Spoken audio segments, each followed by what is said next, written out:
Okay, let's dive in. We're here in a kind of a interesting situation. Um, the fact is, we are dealing with the reality of virtual meetings and communications today in our work lives. Right now, there's a couple, 100, maybe 150 of us gathered around our computers, participating in training. We're scattered all over the state of Utah. We're working in hugely diverse job descriptions. We're doing all kinds of different things. And due to the pandemic, some of us have kind of been hurled into the deep end of this virtual meetings and communication. For others of us, this is kind of old hat. We've been doing it for a while. But I think most of us suspect that we're never fully going back to the way things used to be. In fact, I'm pretty sure we all realize that virtual meetings, like the one we're in right now, will be with us. This will be with us for the rest of our work lives. So my question is, how does that make you feel? How do we feel about this new reality that we might have to do this for the rest of our work lives? And I really do want to know. So if you wouldn't mind, if you've got your cell phone, let's go ahead and set up. I've got some polls that we'll be using throughout the presentation today. And the way that you can participate in these polls is take your cell phone, open up your text messaging app, and text the word Richard Murdock 411 to the number 22333. So you're going to text Richard Murdock 411 to 22333. And that will get you set up so that you can participate in the polls. If you don't have your cell phone with you or a way to text message, you can go to pollev.com/Richard Murdock 411. I didn't assign myself Richard Murdock. That was actually from the site that we're using for this poll. But I think I will trademark that and use it because I kind of like it, Richard Murdock 411 information, I guess. If you don't want to do either of those things, but you do have your cell phone, you can point your cell phone camera at that QR code, and that will open up the browser, and you can participate there. Once you've got that, here's the poll I would like you to respond to. It's a statement, really, but I want you to, in one word, describe how you feel about virtual meetings. In just one word, text that word out and describe how you feel about virtual meetings. I'm seeing some of your responses on another screen. Let me go ahead and take you there so we can look at it together as they come in. It'll take just a second to load here.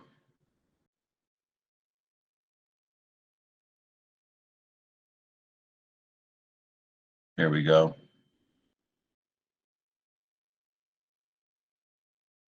I'm going to put that on full screen so we can really see it. Okay, some of us are ambivalent. A couple of us, at least, feel like they're good, great, fine, resigned to it. Frustrated, they're convenient. Impersonal, glitchy, anxious, interesting. Disengaged, inconsistent, impersonal. Some of us feel neutral about it. Some of us are resigned to it. And I'm guessing that we've got an 80% of the time. I'm not sure what happens 80% of the time, but maybe something like there's issues 80% of the time. I don't know. Crappy. Okay, so I'm getting the feeling that some of us are not really thrilled with our new normal of these meetings, and so that's really the reason we're getting together here. You can stop there. We'll come back to another poll in just a minute. I appreciate you participating in this. It kind of gives us a feel for how we're really feeling in real time, and I like that. And in a meeting such as this one, where we have lots and lots of people, it's kind of hard to open up the microphones and let everybody talk. So that little app is kind of helpful for seeing it. And it looks like things are still coming in here. We can stop responding now, and we'll move on to the next thing. But that gives us kind of an idea, doesn't it? I realized as I was preparing for this that humankind has always looked for efficient ways to communicate at long distances. And I just made a little list of things that just came to the top of my head.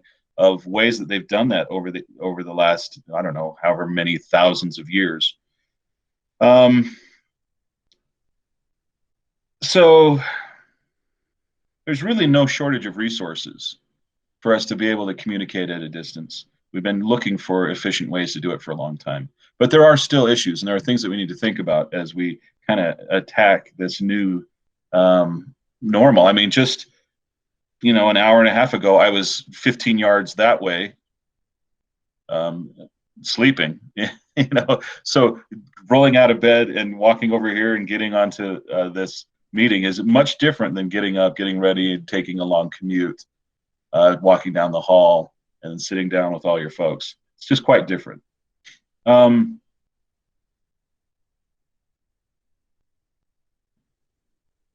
So, like I said, mankind's really been looking for efficient ways to communicate since probably the first cavemen said fire bad. Um, and we've improved in leaps and bounds.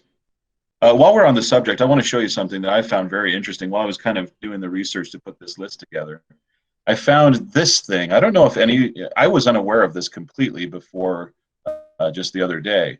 And maybe some of you have heard of this, and this is old news. But back in the times of Napoleon, about 1849, some folks invented this incredible system where they built towers along these lines. You see here on this map here on the left, we've got lines going from Paris to everywhere. And interestingly, they built towers along these lines within this line of sight so they could see one tower, see the next tower, and the next tower. And they invented this apparatus. You can see it here on the right. This is a kind of an example of what a tower might have looked like. And this apparatus has 3 arms that move kind of independently. These 2 outer arms have 7 different positions, so 49 combinations. And then this middle arm could go either horizontal or vertical. So you have 98 combinations of symbols. And so you could send symbols across this pathway.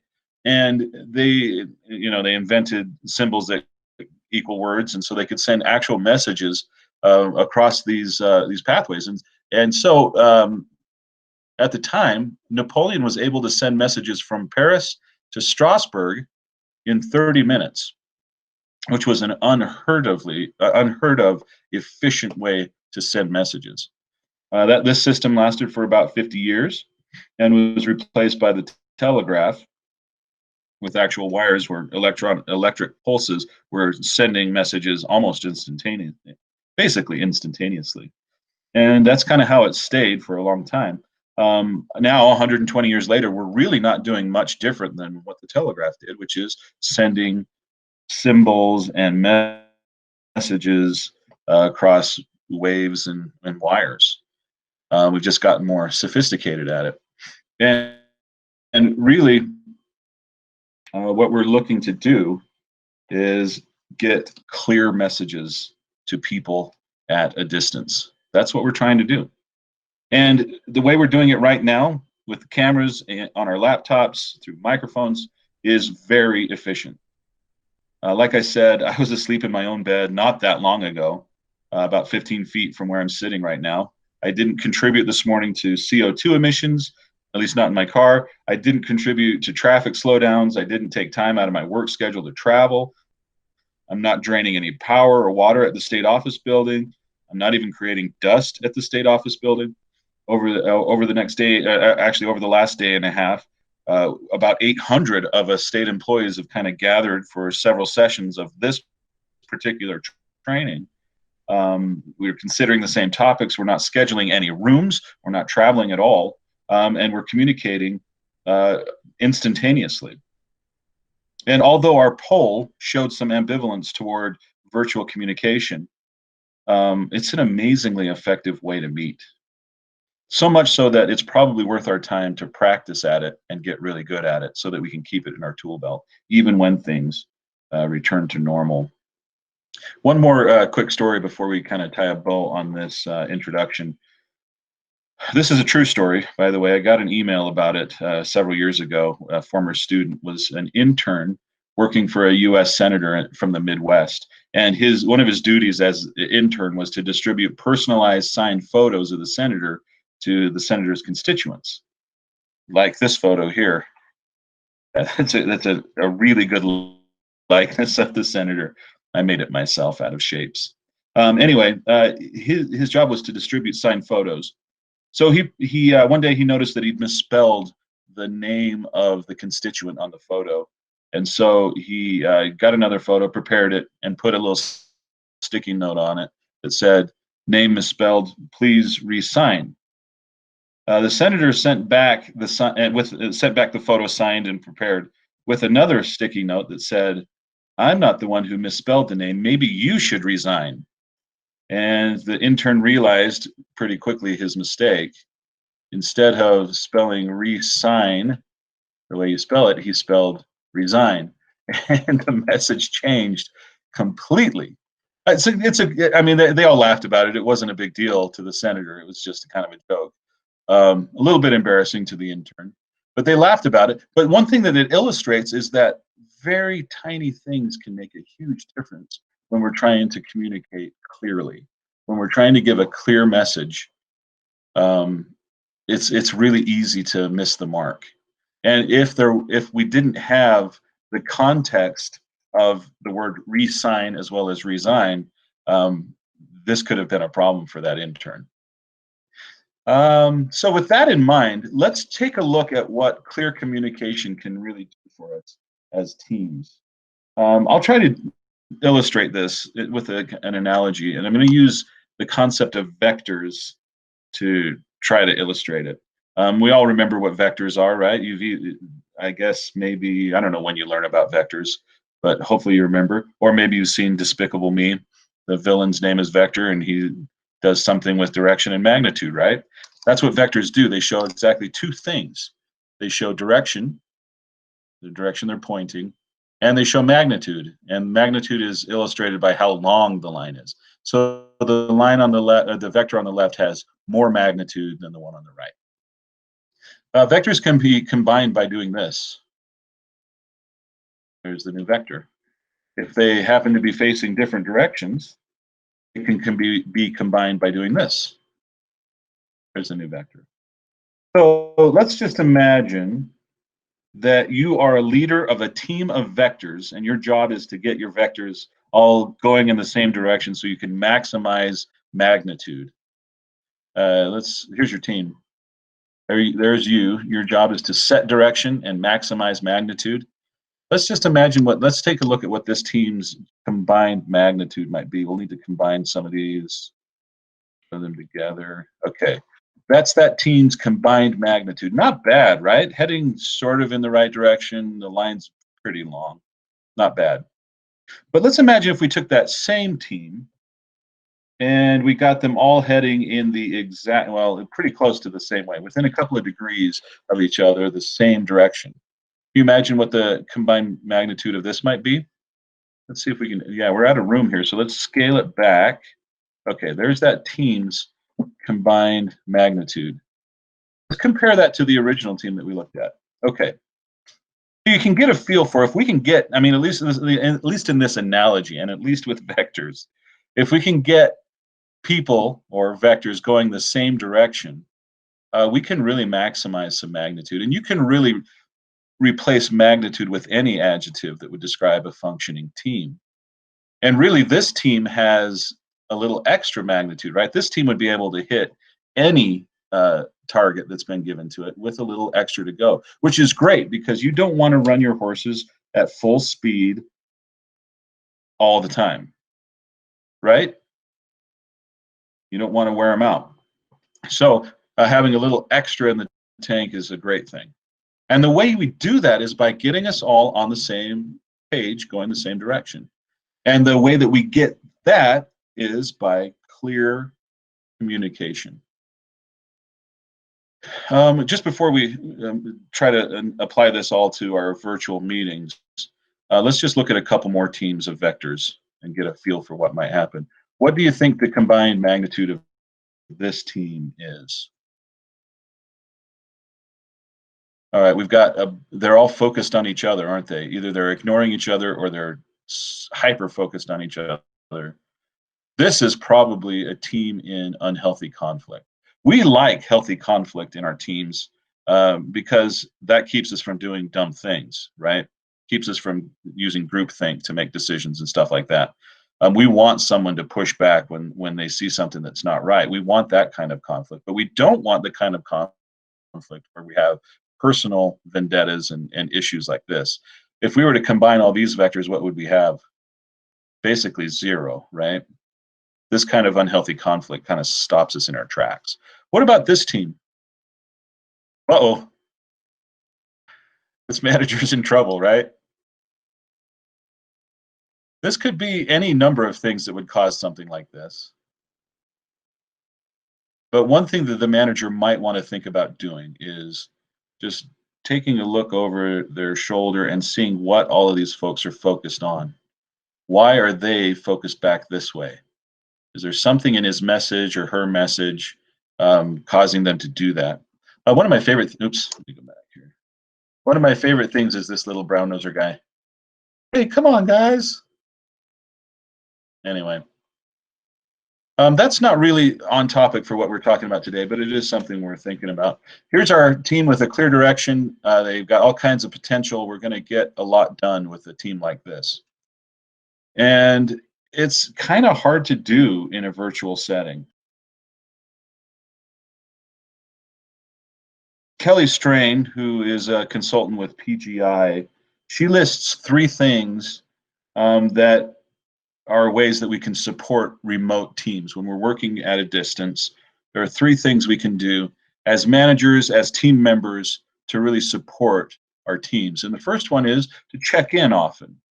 Check in often. And we'll have to decide individually what that means exactly. Does that mean daily? Does that mean 3 times a day? Does that mean every other day? That'll be up to you and your team to decide that. But checking in often, checking up on people is an important part of supporting our remote teams. The second thing is to encourage clear and casual communication. Clear and casual communication. We've already talked about clear communication. When we're able to give our messages clearly, we can all get on the same page. Casual conversation is, or casual communication is something we haven't talked about yet, but we will talk about that as we go forward. It's really important to the connection of the team, and a connected team is a successful team. And then the third thing is to focus on results, not on micromanaging. Some of you might feel a little tension between number 1 and number 3, checking in often and focusing on results and avoiding micromanagement. Some employees, when checked in on often, feel micromanaged. But there's a way that we can mitigate that. We can ask specific questions that aren't necessarily tied to deadlines. When we ask questions about deadlines, we often feel like we're being kind of pushed and forced. But we can get around that. We can ask questions like, how did the planning session go? That's a wide open question, open-ended question. Let the person you're talking to about that tell you everything. Keep asking probing questions until you get what you need about the deadline without pushing on the deadline, right? Another question you could ask is, did Mr. X give you any pushback? That indicates, a question like that would indicate that would be asking, do you have any roadblocks that I can help remove? Then finally, you can ask things like, what do you see? What do you see as the next steps? Questions like that help it keeps ownership for the person doing the project. What do you see as the next steps? That leaves ownership in there with them, and it gives them the opportunity to figure out what's happening next instead of being told what's happening next. That's a great way to avoid micromanaging, by working together to figure out what next steps are. When we talk about clear and casual conversation, there's Kelly Strain's name. She's the one who wrote this. We should be thinking about building relationships. We're coworkers, we work together towards a common goal, and we really do need to know each other. We need to have some professional relationships, and oftentimes the best professional relationships have some element of personal. So casual conversation and communication is an important part of what we need to do within our remote teams. And the only time we have to do it is when we're meeting remotely, either one-on-one, through phone calls, texts, or through meetings like this. We should encourage people to talk about things that are less formal. it helps us connect.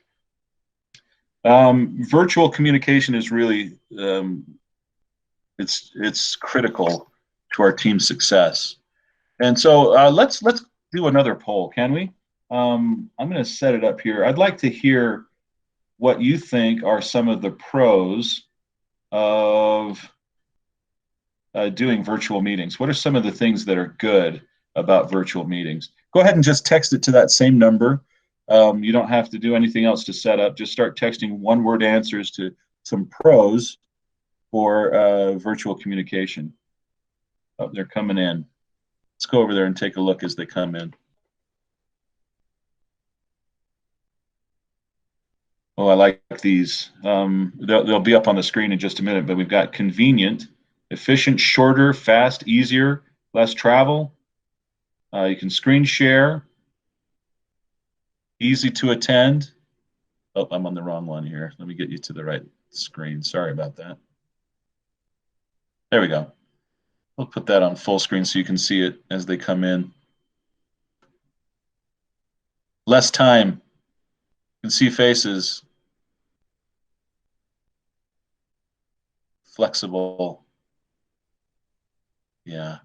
Less time wasted, I think, is the phrase. I think I see the word pets in there, and I'm imagining seeing people's pets coming in while while they're on calls. That is a huge plus. My dog actually yesterday in this session yesterday afternoon walked in and hung out with us for a little while. Yeah, that's a lot of fun. We also see people's children from time to time, right? And families. And we get to see inside their homes. I'm in my daughter's room because this is the best internet spot in our house.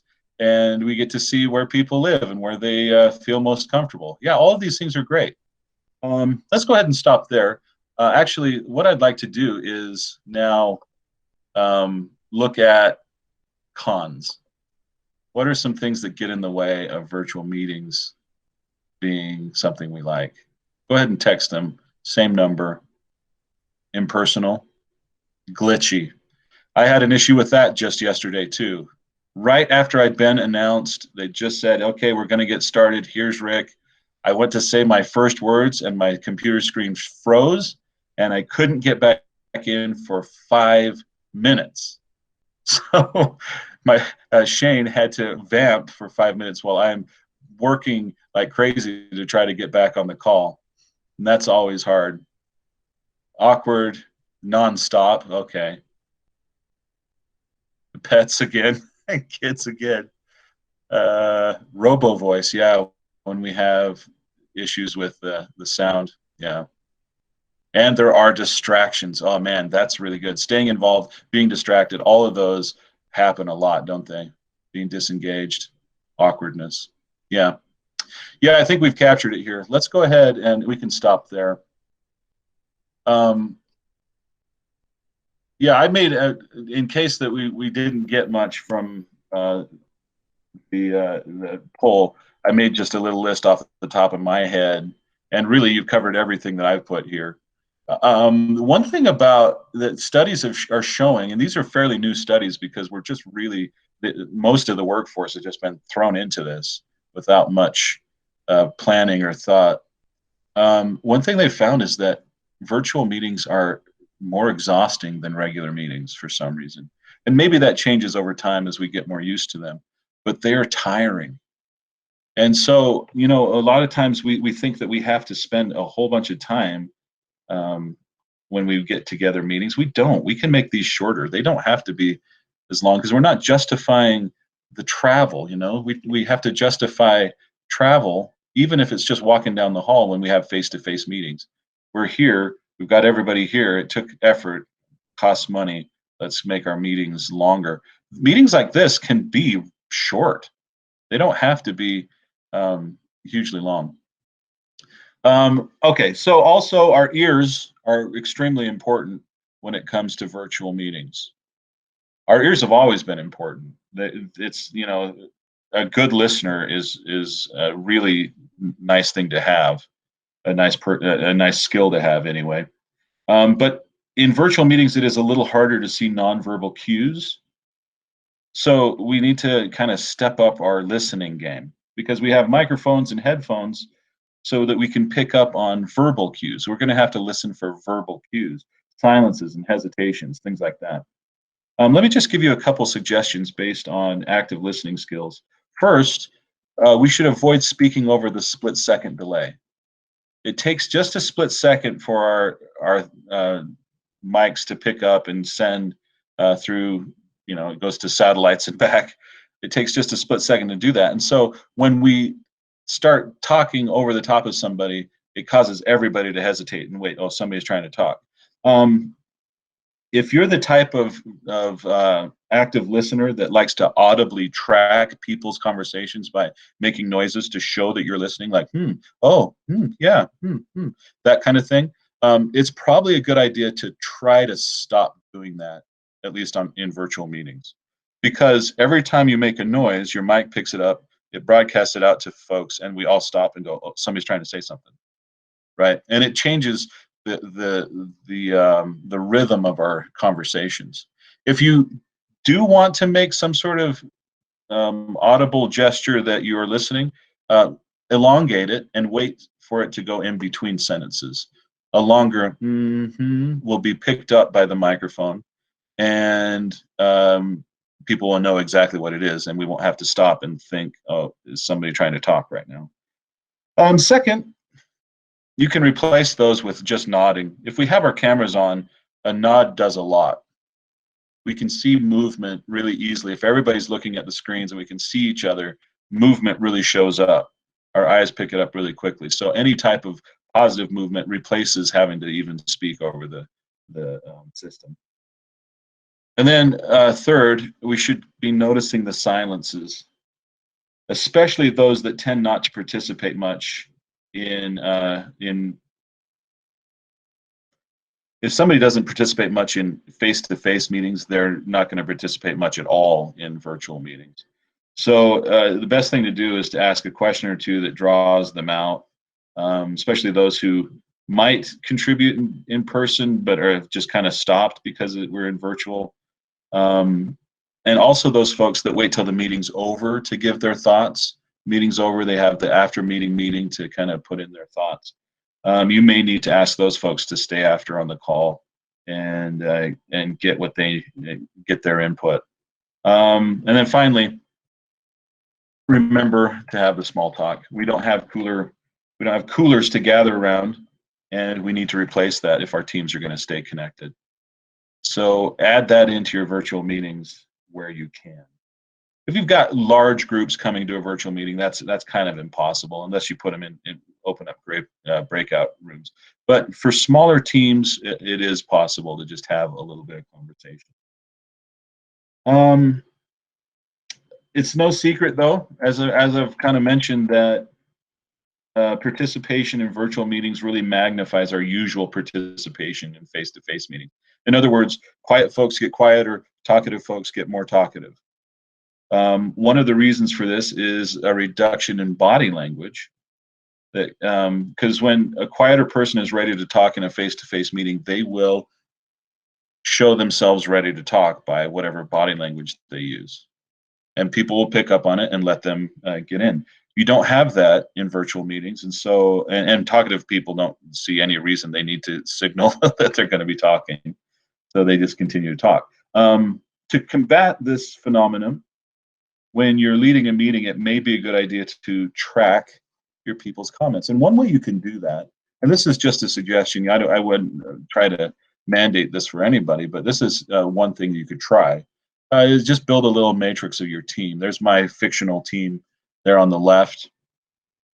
There's really nothing sacred about what I've set up here. But what you could do is, as people talk in your meetings, and maybe you don't have to do this every time, but just every once in a while, take a health check of your teams and make sure people are commenting. Every time somebody says something, you just put a little mark in that comment column. You can make sure that people are getting what they need in.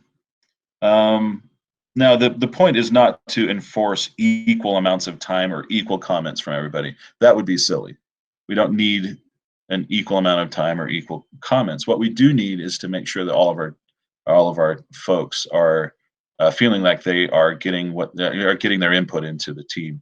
The one thing about this particular team is that Kate M, this fictional person right here, is more quiet than the other four, and she doesn't tend to push her way in. And so I'm tracking these to make sure that Kate M gets some comments in. And one thing that Kate M tends to do is that she tends to warm up by the end of the meeting, and then she's ready to talk when the meeting is supposed to be ending, and we have to go over time to get her comments in. So part of what I'm doing here by tracking this is making sure that Kate M gets 3 comments in early, so that she is warmed up and ready to get her stuff in before the meeting ends. Another thing I can do with this while I'm going is just jot down ideas that people have, questions they have that need to be taken outside of the team, and I'm going to write down the assignments that were given in that meeting. And now I have a nice little snapshot of our meeting today. Now, I wouldn't show this necessarily to any of the folks. I don't think they need to see that I'm tallying how many comments they're making. That would be silly, and it might invite competition, and then we'd have a real problem. But the whole point is just to kind of take a snapshot of where we are as a team, and we've got a great place to go back to look at assignments from the last meeting. Use it or don't use it. Come up with your own system. The one thing that I would encourage you to do is to make sure that all of your folks are contributing in some way so that they can feel connected to the team. All right. Another way to connect with team members is to, connecting with our teams is really what makes us love our jobs. It's vital to our success. One way to do this is to share stories with each other. Paul Zach is the director of neuroeconomic studies at Claremont Claremont Graduate University. He studied how listening to each other's stories influences our physiology and our behavior. What that means, though, is when we hear a story that allows us to empathize with somebody, it gives us higher levels of neurochemicals like oxytocin. And oxytocin has been shown to help us tune up our ability to read social cues. And when we're in virtual meetings, we don't have a great ability to see social cues. So tuning up our ability to read them is probably a good idea. So sharing a nice story about our weekend, or maybe it's funny about our kid or something like that, kind of tunes up our ability to read the social cues and helps us connect better with each other. Stories are really important for connection, and our teams need to connect over these types of meetings. We feel isolated and alone. In fact, we saw that in the poll of the cons. It's lonely to be meeting only virtually for a lot of us. Another way to connect with our folks is, and it feels a little bit like going backwards, but if you really want to connect and you can't meet in person, then just using the telephone is a great idea, particularly if you're handling a sensitive topic or giving bad news. A phone call is just a nice, intimate way to connect with one of your intimate, meaning, one-on-one way to connect with your team members. And it's something that we should use. For some, a CEO of Trainer's Warehouse says, when talking by Skype or some other virtual means, I sometimes feel that both the auditory message and the visual cues are compromised. By contrast, when I'm speaking on the phone, I feel 100% focused on that person. And part of that might be that we don't have 50 tabs open on our phones when we're talking to somebody. And another part of that might be that we have grown up having phone conversations, and it's kind of second nature to us. As with any type of meeting, virtual meetings can be derailed pretty easily. I might suggest using an agenda, a written agenda for each of your meetings, even your quick ones. This is a really old acronym, but it's, I think, an effective one. It's the PAL agenda. PAL is an acronym that stands for purpose, agenda, and length. And let's look at each of those kind of individually. All right. For every meeting that we hold, we should have one or two specific purposes that can be achievable by the end of the meeting. Now, that's not to say we can't be working on a long-term project that we can't possibly achieve in one meeting. What that means is we're going to boil down some part of that project and we're going to achieve it within that meeting. Anytime that we have a meeting, we should have a specific purpose, and that specific purpose should be achievable by the end of the meeting. When we get into the meeting, we should have an agenda, a written agenda that outlines the events of each meeting. Each event in the meeting. 4 or 5 items with an estimated length of time is a good idea. I'll show you what that looks like in just a second. And then at the end of each agenda, we have reserved just a little bit of time to tentatively plan the next meeting. And we send these agendas out in advance.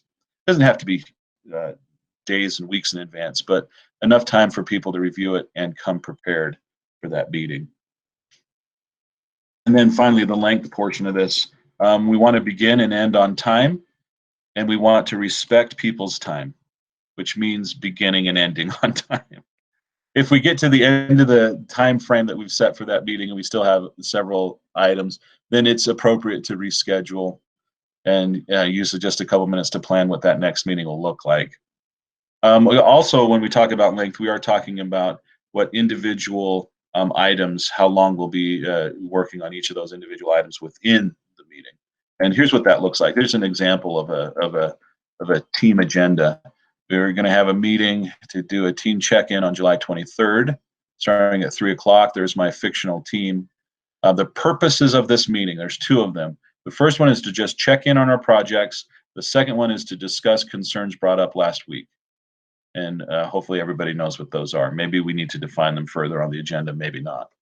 All right, then we get into that first item, projects, and we're going to give quick updates from each team member. We'll take 35 minutes to do it. Each team member gets 5 to 7 minutes, and we jump in and go. Once we're done with that, we probably have some sort of timekeeper keeping us on time a little bit.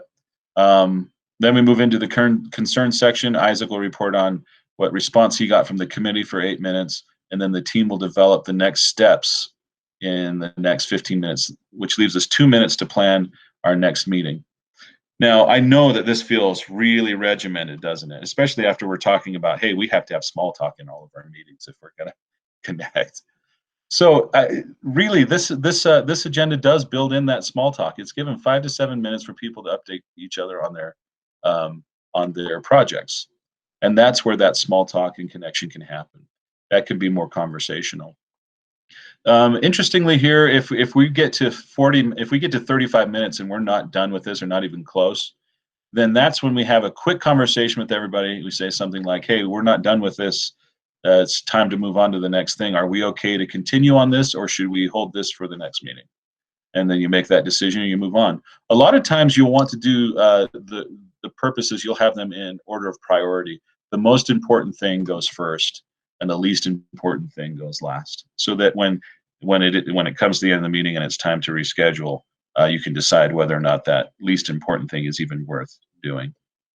You get your most important stuff done first. Okay. I've got just a couple of best practices that I want to run through with you. These will just take a second each. But as we're doing virtual meetings, it's best to be thinking about some of these things. The first one is, if you're presenting on something, you need to know your topic pretty well. There's nothing worse than sitting through a presentation when the presenter doesn't seem to know what they're doing. And in virtual meetings, that is magnified a whole lot, because it's already kind of hard to not be distracted by all the tabs and all the other things you could be doing on your laptop while listening to this meeting. I'm sure some of you are doing that now, and that's fine. Use pictures instead of words with our slides. If you're presenting your screen, a picture is a good way to keep people engaged, something to look at. That probably just blasted you. I mean, I've had all these dark slides and then this really bright one. Sorry about that, but It kind of shows that if you think strategically, you can grab people's attention back if you think a little bit strategically and use images. If you aren't using images and you're showing your screen, then you should use very large fonts, because as you can see, the real estate on your screen is not huge, even when you're sharing your full screen. Depending on what you're using, whether it be Google Meet or Zoom or Skype or whatever, that screen size tends to change. It's not as big as it could be. So big fonts are important, and small, and a few amount of words on each slide. One thing about slides is they are free. You can use as many slides as you want, and the fewer words, the better in some ways. If you're sharing a video, you need to have a backup plan. Sometimes videos just don't work. So what I've done here, I want to share this video with you. You've probably seen this before. This was all the rage about I don't know if it's been a year yet, probably a year ago. And the thing that I've done here is I've taken a still shot of the video that has the entire story laid out, so I can tell the story if the video doesn't end up working. So I'm going to click on the video. We'll see if it'll work. I don't think audio will come through because I'm sharing my whole window. In Google Meet, if you want to share audio, you need to share one specific tab in Chrome. And sometimes videos take a long time to load. And that would be the case here. There it goes. Okay, so here's the video. He's talking to someone on the BBC, nationally broadcast. His daughter comes in. He awkwardly tries to shove her away in full view of the camera. Here comes the baby. This is what we were talking about in that pros and cons list. Here comes mom to save the day in a frantic way. Books are flying everywhere. She's pulling them out. The man's trying to answer a question about North and South Korea. He can't do it. He has to stop. He can't stop smiling. He's also humiliated.